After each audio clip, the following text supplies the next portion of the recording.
Shri Advaita Gadadhar Shivasadi Gaura Bhakta Vrinda. Hare Krishna, Krishna Krishna, Hare Hare, Hare Rama, Rama Rama, Hare Hare.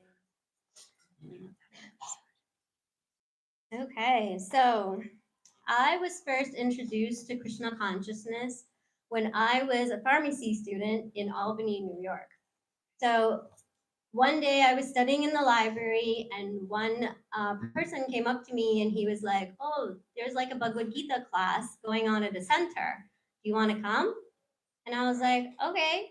So then me and my friend, we went on that Saturday night. We went to the Bhagavad Gita class, and I had, a lot of the philosophy went over my head, but I did know, the Ramayana and the Mahabharata because I had actually watched it when I was 12 years old. But what the impression had made on me was just the warm feeling, the kind words, and just like how they made me feel so welcome. And so, because of that experience, even though my friend didn't come back the next week with me, I kept going every week thereafter. And so, slowly, because of the bonds and the friendships that I had made there, they became my circle of friends, and we became a tight community. And it was a lot of fun. We would have fun together, and we would hang out together. And that was my first introduction to Krishna consciousness. What about you, Nirali? Okay, so I have a bit of a boomerang story. When I came back to ISKCON in my 20s, I started going to the Bhakti Center in New York City. And similar to Prema, I felt very welcomed by the community there. People were just very kind, very attentive. I remember sharing some personal struggles, problems with my spiritual teachers at the Bhakti Center, and just feeling like they were concerned. They really wanted to help. And what was very unique about the guidance and the support that I received there was that it was coming from a place that was grounded in bhakti, right? It was not like what you can get on the outside world. So it was so convincing, it was so effective, and it felt like Krishna calling me back and giving me the help I needed through the devotees. So we wanted to see if anyone, had a similar experience where maybe it wasn't necessarily the philosophy or the prasad or something else that brought them to bhakti or kept them coming back. Like maybe it was some interaction with devotees or something like that. If anybody had a fun story they wanted to share. No. Okay. I don't know. You have to give the mic. I think everybody can hear him. They can hear him? Okay. Yeah, they can hear him. All right. We don't need to worry about that. Yeah, so I was part of the Albany group where Prema went. So I had a similar story. Like the people out there were really welcoming, and I know like one thing which really stood out for me was that it went beyond like their regular process to help me. For example, I remember like when I was doing my MBA there, and then I started working at GE for some time, and then I was laid off at the company, right? So I didn't have the car. I was going through a lot of like struggle back then. So they would like help me, like they would pick me up in the morning, take me to the office, different office. Like I started like doing a different job, which was not that great. So they went all that they would feed me food because I was alone. I was not really happy. I was kind of depressed. So yeah, they went like all the way and they helped me. So that really stood out for me. And like Theo was saying, I didn't have so much attraction to the philosophy, but the friendship and the prasad. I don't know the order which was the first one, but it was both. Thank you for sharing, Prabhu. And interestingly enough, on that second time I went to that class in Albany, I met Sri Gurudhar. Oh, okay. Sure. Somebody else wanted to share? I think it's turned off. It turned off? Yes, the Namini Mataji, please share. Yeah. Oh, she needs.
Thank you. Thank you. I think this really shows how devotees went above and beyond to pull people, to draw people in, and it's really sweet to hear these stories. So devotee care. So devotee care, it was coined back in 2004, and in essence, it means Vaishnav Seva. So all the scriptures talk about seva and caring for devotees. Radhanath Maharaj worked with a team of leaders, and they worked with 40 international leaders to develop a sense of devotee care because they felt that the elderly who had been in ISKCON for many years were not being taken care of. So they created a vision and a mission, and they put in systems and structures in place. So since 2017, they've been going to His Grace Radha Gopinath Prabhu and His Grace Damodar Prabhu from the Chopati Temple. So the vision, the Devotee Care Initiative, is a recent initiative of the GBC, and their aim is to embed a culture of care within the devotee communities. So they designed a course for those that have come to the lotus feet of Krishna and Srila Prabhupada, that they positively identify themselves with ISKCON as a caring society, and thus remain active in Krishna consciousness till the last moment of their lives. The mission is to ensure the virtue of Vaishnava care pervades all aspects of ISKCON society by supporting and providing specific care, giving services that enhance. Now this is important. It enhances the spiritual, emotional, physical, and social well-being of all ISKCON members. So the question might come up, I get the spiritual well-being, that makes sense, but why the emotional, physical, etc.? Why is this important to our spiritual lives? But the truth is, they're completely intertwined. If there's problems in the physical, social, emotional aspects of our lives, it permeates into the spiritual part because it's all connected. So these problems, they can present roadblocks on our way back to Godhead. And just like when you turn on Google Maps, and there's so many routes to get to your ultimate destination, you don't want to take the long route with the detours and the roadblocks and construction. Krishna's trying to get us there the most fuel efficient way possible. So we need a more holistic view of devotees' needs. Yeah, so I really like the example of the Google Maps. I mean, that really brings it home that we want to have, to kind of reach Goloka, but without as many barriers and roadblocks. So the importance of devotee care, right? Why is it even essential? Because every devotee is at a different level, right? So when I walked into that center in Albany, I only had like remembrances of Mahabharata and Ramayana, but I didn't have a lot, while growing up. And somebody else might have like be coming from a different faith, different culture, different country. They may have no references to any of the philosophy, whereas somebody else may have been born, brought up, right? They may have a lot of references. So everybody's on their own spiritual path, their own spiritual journey. We want to make sure that we can guide them on whatever their needs are. And then when we are able to guide and support using resources and tools, then we're able to even strengthen the bonds of the community because people feel that they're part of the community and that they have resources and people that they can reach out to when there is a need. Now, not only is there a need for, like Nirali was saying, there is a need for emotional well-being. So, going back to the community bonds, when one of the stories that we heard was that in Chopati, when a devotee would pass away, they would talk about the devotee so much, they would glorify the devotee so much that they had this feeling that they wished that they had known this person when that person was alive. And so then they decided that whenever it's somebody's birthday, they would glorify the devotee so that they would be able to appreciate the qualities of that devotee even while the person was still alive. And so in Albany, there was a lot of that Chopati mood because Rasnath Prabhu and Gadadhar Pandit Prabhu would take turns every other Sunday coming, from Bhakti Center there. And so we also learned the art of like glorification. And at first, it was really awkward for me because I didn't even know the people, but yet, I'm still participating in glorifying them. And it's nice to like learn and hear about other people. And so this can also feel very nice emotionally, right? Many times people leave the movement because they don't feel appreciated. And so that feeling of being appreciated, that recognition, as well as just taking care of your own needs and having that importance of self-care. Because there is a lot of burnout in the movement as well, right? There's a lot of services. There's always more that needs to be done. There's always people that need help. So we want to make sure that we are balancing the need for ourselves as well as our ability to give and to serve others.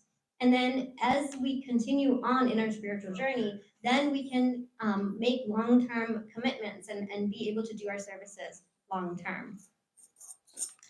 And so this aspect of devotee care was also exemplified by Radhanath Maharaj. In his lecture, he was saying, so on that devoteecare.org website, there are many, many lectures about devotee care. And in one of them that I was listening to, Gauranga Prabhu was interviewing Radhanath Swami. And Radhanath Swami was talking about how when so we all know, right? He went on the journey from Chicago all the way to Europe and then through Asia and then landed up in India. And he saw Srila Prabhupada and he basically was told to come up on stage. And, he knew he was different, right? He had matted hair, he was like more of a loner and obviously looked different. But when Srila Prabhupada glanced at him and smiled at him, he felt like he belonged there. He felt like he, was comfortable. He made him feel so comfortable. And so that's why then we also can make people feel comfortable and make sure that they don't feel prejudiced. And so even when the other devotees, they chastised Radhanath Swami, he knew it was okay because when Srila Prabhupada would look at him, he felt that he was reaching his heart and his emotions. And so Radhanath Swami was ready to go anywhere and just be with Srila Prabhupada because of the way he made him feel. So bhakti involves a lot of reciprocation of love. And so there's a lot of, there's the whole physical, emotional, and spiritual that it gets involved with the care. Even Srila Prabhupada, right? When we hear all the stories from their disciples, especially on Prabhupada Appearance Day, right? All of the devotees, his disciples, just felt so cared for, so loved. And he would give the children cookies. He made them feel so good. He would talk to the mothers. He would say thank you very much. He would give them flowers. And Prabhupada would travel everywhere, even when he was ill, just because he had so much compassion in his heart and care for his devotees. And so there's this story about when there was a devotee, she was cold, and he could see that the devotee was cold. And so he told the temple president right away that that devotee needs warm clothes because he knew that devotee was not going to express, due to her humility, she was not going to be able to express that she was feeling cold. So he cared about everyone. So yeah, so speaking of taking care of the body, the mind, Radhanath Swami makes the point that we ultimately care for the souls of others, but we interact with people through their bodies and mind. This is important because it was overlooked earlier in the movement. Scripture was at times misinterpreted to why take care of the body and mind if we aren't those things, right? We might as well focus on the soul and everything will be okay. Chant and be happy, right? Not exactly. Radhanath Swami, he makes the point that we can't just turn off our humanness to become spiritual, nor should we. Our humanness is the medium through which we can realize our spiritual nature. So when this is our vehicle, right? Our body is like our vehicle. When it's properly maintained and cared for, body, mind, and soul, it can take us back to Godhead. If it's neglected and forced to run without gas, it will break down. So just wanted to make that point. Yeah, so there's so many examples from the scriptures, right? Lord Chaitanya, when Vasudeva Prabhu, when he had leprosy, and when he went to Lord Chaitanya, he cured him of his leprosy. So, he cared about his body. Even Haridas Thakur, Lord Chaitanya made sure that there was an accommodation under the Siddhul Bakul tree, so that he felt cared for as well. And even when Haridas Thakur was getting beat in those 22 marketplaces, he protected his body so that Haridas Thakur did not feel the pain from all the beating. So if you look at the picture too here, you can see, Vasudeva is shedding his diseased body, and he's looking at Lord Chaitanya who's curing him. And you can see there's so much love, like Prema talked about that reciprocation. This is part of the taking care. This is part of the rasa, right? It's like, you can see it right there from that pastime. Okay, so I wanted to share a personal story with all of you. So back in the 80s when I was growing up, I used to watch a show called Mr. Rogers. And for those of you that don't know, Mr. Rogers was a devout Christian minister, a producer and an author later on as well. And he had a show called Mr. Rogers' Neighborhood, which was on the air for like 30 years. And he was just this wonderful role model of care and compassion. And on the show, he would make you feel like a welcome guest in his living room. So, he had this calm, sweet way about him. He would enter and ask questions, and it was just very sweet. And at the end of the show, he would, look straight into the camera, and it looked like he was looking right into your eyes, and he would say, "You are special. I like you just the way you are." And, even through a TV screen, you could feel that. And I was just a kid, I didn't realize, what he was doing, why he was doing it, but I just knew that I wanted to see him every day, that I wanted to watch that show, and I wanted to hear from him because it felt like he was my friend and he cared about me. And he had this quote that's on the screen here. It says, he said, "I believe that appreciation is a holy thing, that when we look at what's best in a person we happen to be with at the moment, we're doing what God does all the time. So in loving and appreciating our neighbor, we're participating in something sacred." So from that quote, you can kind of get the understanding that he has this realization, this appreciation of the fact that we're like the drop of water, God is like the ocean. When we care for others, we're aligning with God's desire. And I can see the parallel to this, to how Radhanath Swami would say he felt around Srila Prabhupada. That genuine affection and love that was coming from Prabhupada, it's what attracts And Srila Prabhupada was so pure. So those who came into contact with him would experience that purity of his love. And because ultimately it was coming from Krishna, and Krishna is all loving, all attractive. So another quote from Mr. Rogers, he said something, he shared this when he was a boy.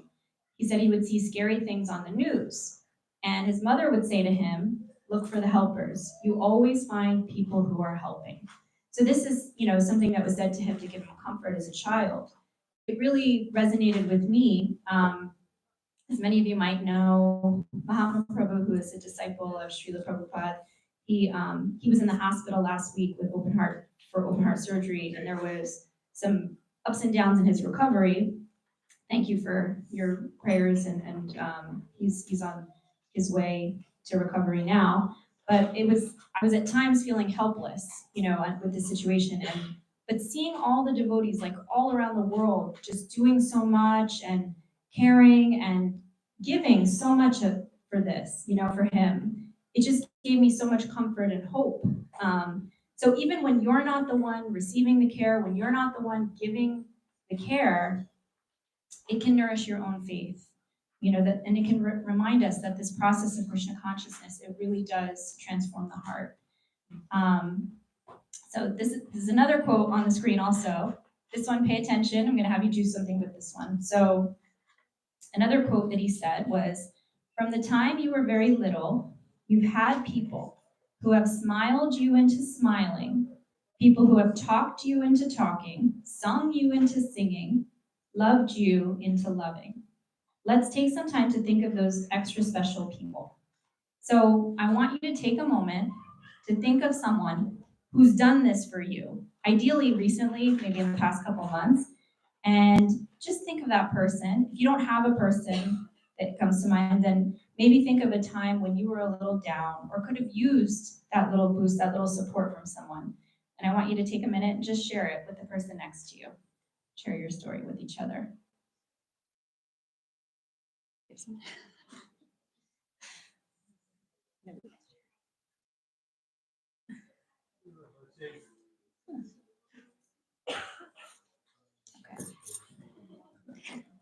Okay. Okay, well, so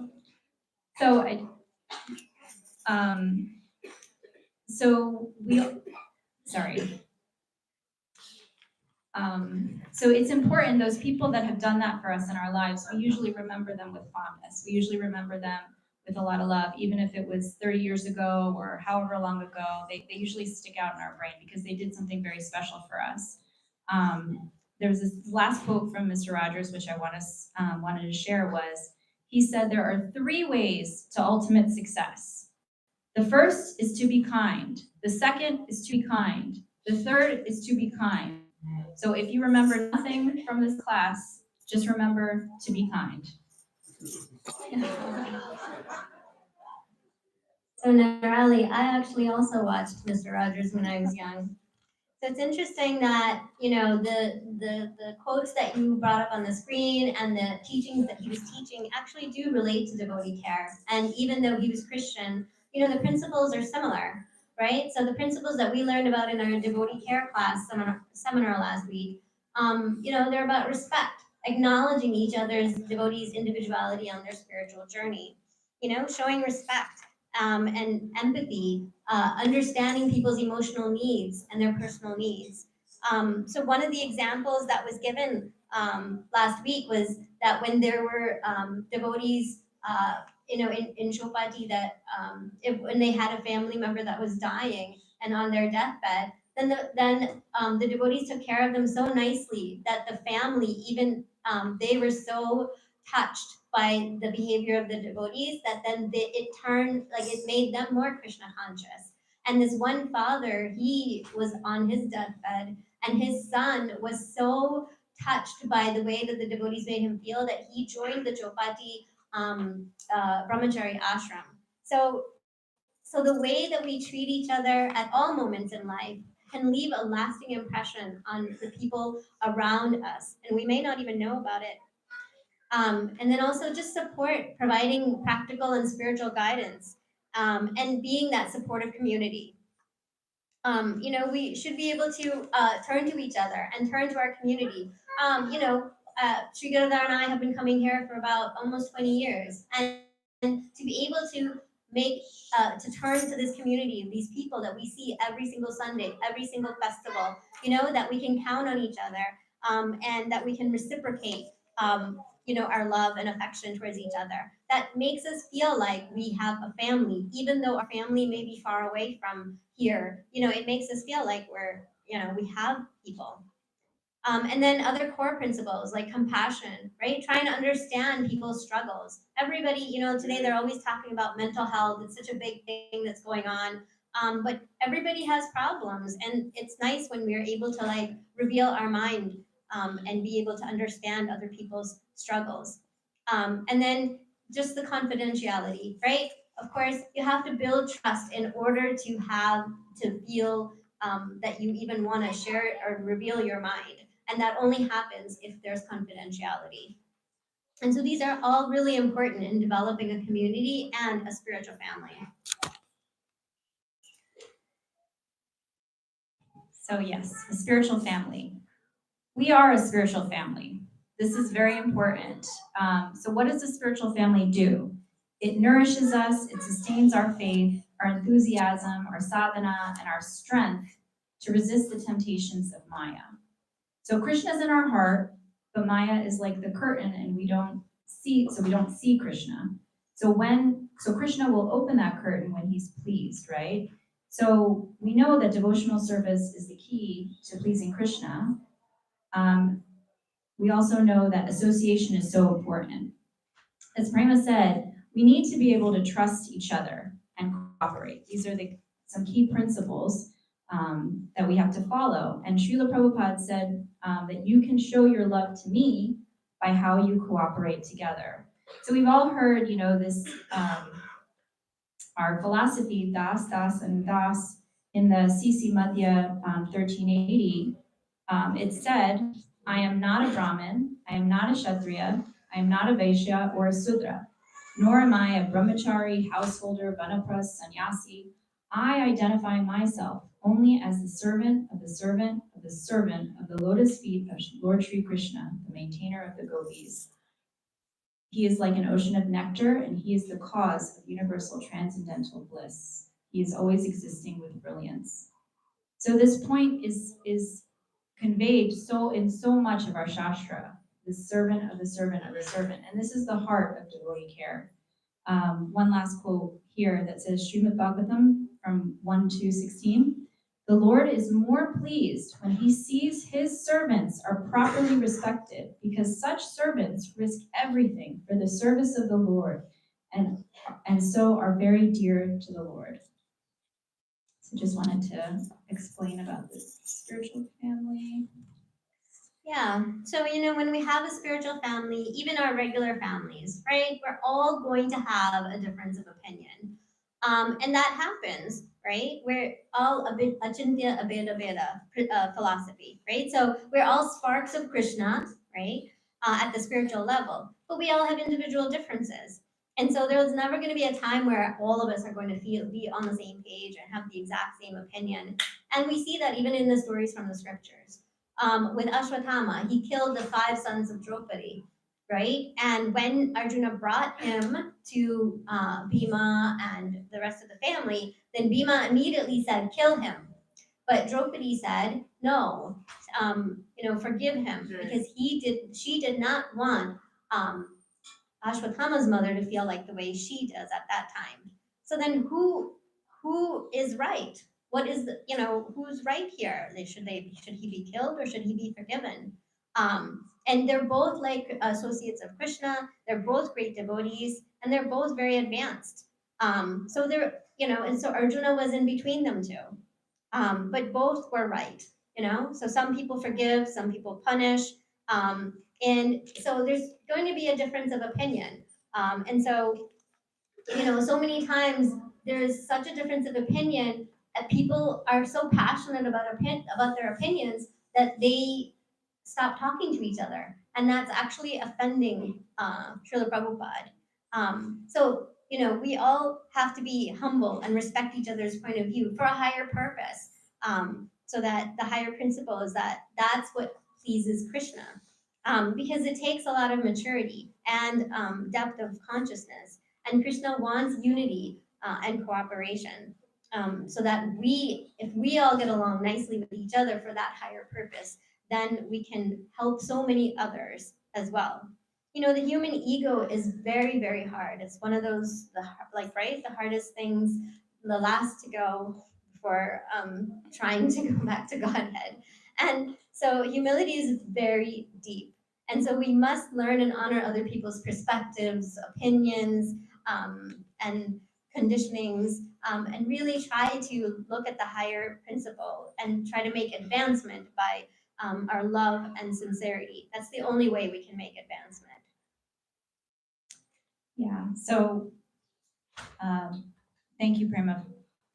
Also, right and wrong, is important, but we don't make advancement by right and wrong, so it's not about who's right and who's wrong. We have to sometimes keep that in mind. We usually fight about the little things, I know I do. And on this topic of humility, which is essential, Mahatma Prabhu wrote in an article, there's a saying that it's often easier to act your way into a new way of thinking than to think your way into a new way of acting. So the path of humility is paved with the practice of humility, a practice that is done long before humility arises in the heart. So the key is that we see humility as something special, as the most desirable goal, and we should be aware of our own lack of humility. So I really like this idea of practicing humility. I mean, this whole process of Krishna consciousness is a practice, right? We chant our rounds, we do things. We may not always feel 100% up to snuff to do some of the services we do, but we do them. And humility is also a service. It is a service to be humble, to be to practice this care and love for our community. So just wanted to share that. So there's another example also from the scriptures, Ramanujacharya. He had sent his servant out to let his disciple know that he was coming. One of the disciples was rich, and that disciple, when the servant got to him and said that Ramanujacharya was coming, he was so ecstatic and excited, and so he immediately started making all these plans. Then the servant also went to a poor disciple of Ramanujacharya and also told him that he is coming. Again, the poor disciple was also very excited and was very ecstatic. So then when the servant got back to Ramanujacharya, he asked, okay, so how did they receive him? And so he said that when he went to the first disciple, he went, and as soon as the disciple heard that he was coming, he just started making all the plans and calling everyone and getting things in order.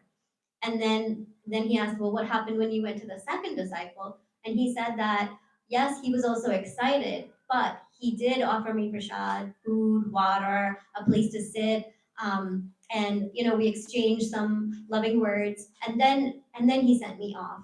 So Ramanujacharya then actually ended up going to that second disciple's home. And so that first disciple found out, and he was very embarrassed because he had already told everybody, right, that Ramanujacharya was coming. But in his heart, he knew that he had done something that didn't please his guru. So then he approached the guru and he told him, and he asked him, like, what happened? Why didn't you come? And so then he said that we don't serve devotees out of, getting fame or prestige. And so, he was really trying to teach that servant of a servant mood. And so then, that disciple learned that, and then eventually Ramanujacharya did go to his home.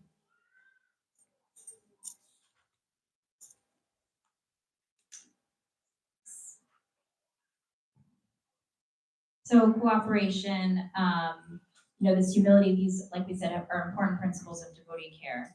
At one point in our movement, Srila Prabhupada was the caretaker for everyone in the society, international society, because it was so small, right? And so he was the personal caretaker for all the devotees. And as they grew, he realized that things needed to be organized at all levels, right? So he established the GBC, and he knew that he empowered people. He empowered people and entrusted them with responsibilities. And that's an important learning point for us, right? That we can create create what's needed to help give that level of support and care to the community. Radhanath Swami, he also reflected on this. He had a similar experience in the Chopati temple. He was the person, the go-to person, and people would come to him for their needs. And he realized it was growing quickly, and he couldn't give the proper care to everyone. So he established a counseling system so that people could get the care that they needed, the individual care. Right. So in order to make advancement, we actually have to develop that mood of a servant of a servant. While we're creating and create that spiritual family. Right. So going back to the example of Maya, right? It's almost like this curtain. If this curtain was always covering Krishna and it was super heavy and we could never move it, and the only way that we could move it was by pleasing Krishna. And the only way it would be through our sadhana and to be humble and learn that servant attitude. So we all, take on responsibilities, and that's the only way we can learn. And to cooperate, it is difficult, but we do that with the higher purpose. And so if we create this, mood of cooperation and create that association, then it can attract so many people to the community. So there are new devotees. So in the lecture, I heard that how, new devotees, when they come, they think, okay, well, these services, they're all done by the older devotees. Like, it can be done by, like Neelmani Prabhu and like all the other people, so then you always keep thinking that, okay, it's going to be done by the other people. And so then what happens is that life after life, you don't really make advancement because you're never really taking on responsibility. But even the same thing can happen to senior devotees, right? If you're not taking on, responsibilities, or if you're not like switching up your responsibilities, then you can lose enthusiasm and you can get easily discouraged because there's so many distractions in this world, that are always there. And so even Srila Prabhupada, when he was dealing with his devotees, there were obviously a lot of problems. And anybody that would complain to him when things would go wrong, he would not tolerate, Srila Prabhupada would not tolerate complaining and fault finding. He would always say, you be the example of how to do things right. So there's always problems. There's always going to be people complaining but if we can learn how to overcome our problems and also learn from each other, then it can help us become so much more advanced, and we can go so much deeper in our Krishna consciousness. If there's somebody that's always complaining, whining, blaming others for everything, then it's really difficult to help somebody. But devotee care is a very, very broad subject. It actually encompasses so many different areas and so many different people.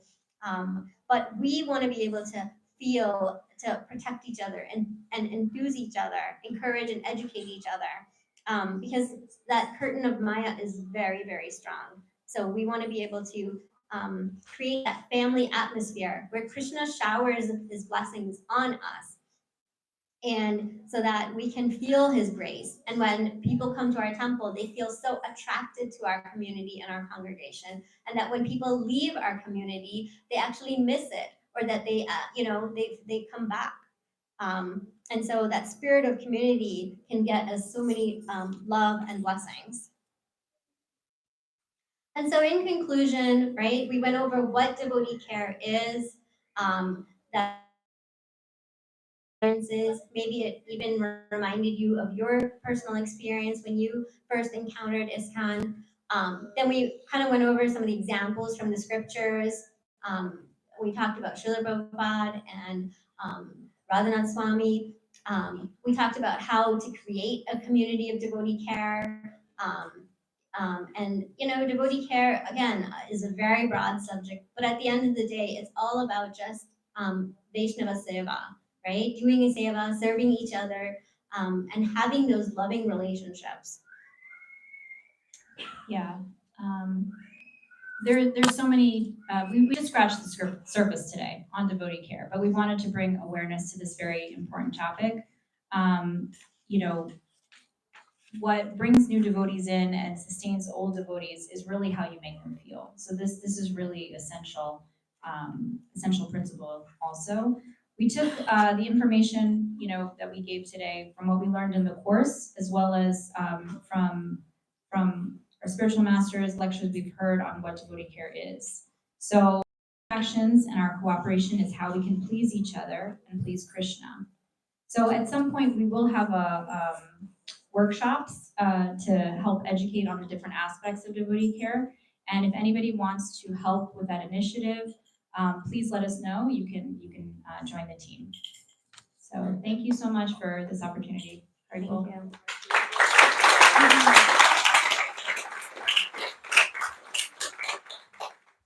Does anybody have any questions?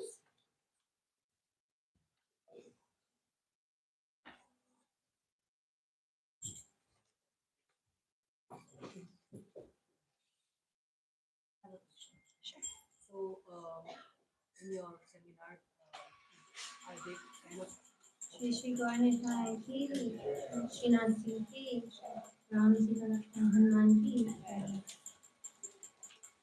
You want the mic? is there a plan to kind of form a devotee care community in your temples, or is that the plan from the seminar that Yeah. is the goal of the So Damini Mataji is asking is if there's a plan to develop devotee care community team? or a team in all the temples. Yeah. So as we said, right, they in 2017, Radha Gopinath Prabhu and Damodar Prabhu, they go around to different temples and they kind of teach them how to develop devotee care teams in the temples, and so that it can be something that each temple can learn how to do and to try to get better. Yeah, so I mean, they're educating us about creating that culture of care, and then within that culture of care, those systems will start to grow because there's committees and systems in place. But it's important to remember that, you know, they made the point of like, we have to bring awareness to the topic first, because systems, processes, they're not gonna solve the problems, right? If people are not understanding of really what it is and its importance. So that's part of why we think educating the community is actually really essential too. So yeah, thank you. How to add to that is, so there are two things like as Madhuri said, there's a culture and there's a system, right? So without culture, the system, if it's this system and there's no culture, there's dryness there, right? But if you have culture and no system, then it's not long term, right? They both have to be together. The culture and the system have to be together, and that's what.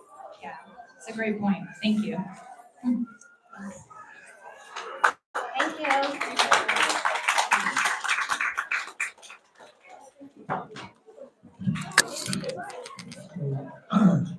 Yes, as Prema and Mataji Nirali said, we are working on organizing workshops, and really, devotee care isn't just a few people, right? The community has to invite it. Community needs to value it, right? And as a community, we have many, many strengths, and this is kind of growing of our community, taking our community to the next level. So please, when we arrange and announce these workshops, try to participate and learn more, and let's make our community better. But let's thank Prem Ras, Mataji, and Nirali Thank you very much. Thank you. Well, good job. Very nice. Thank you.